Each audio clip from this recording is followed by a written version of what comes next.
అదేవిధంగా మనం పూర్వకాలంలో మన యొక్క వ్యవసాయ పద్ధతుల్లో పాడి పంట అనేటువంటిది 2 అంశాలుగా ఉండేది. అంచేత ఆ పాడి పంట అనేటువంటిది మనం మన భారతీయ సంస్కృతిలో ఉన్నటువంటి ఆ పాడి పంట అనేటువంటి ఒక అద్భుతమైనటువంటి ఆ క్షేత్రాన్ని మనం అభివృద్ధి పరచుకోవాలి. ఇందువలనప్పుడు ఆ ఆవుల నుండి వచ్చేటువంటి ఆ సేంద్రియమైన ఆ పదార్థాల యొక్క అంశాలన్నీ కూడా మళ్ళీ వ్యవసాయ క్షేత్రంలో ఉపయోగించడం ద్వారా ఆ వ్యవసాయ క్షేత్రంలో ఒక బల్యమైనటువంటి భూసారం ఏర్పడుతుంది. తద్వారా మనకు మంచి పంటలు మనకు లభిస్తాయి.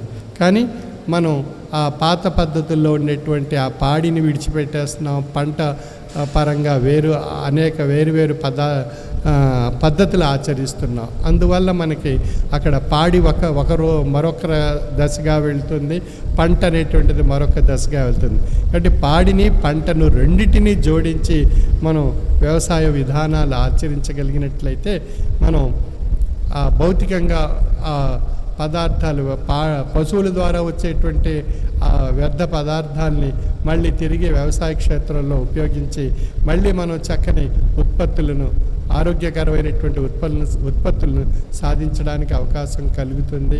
పాడి పంట 2 జోడిగా ఉన్నటువంటి అంశాలు.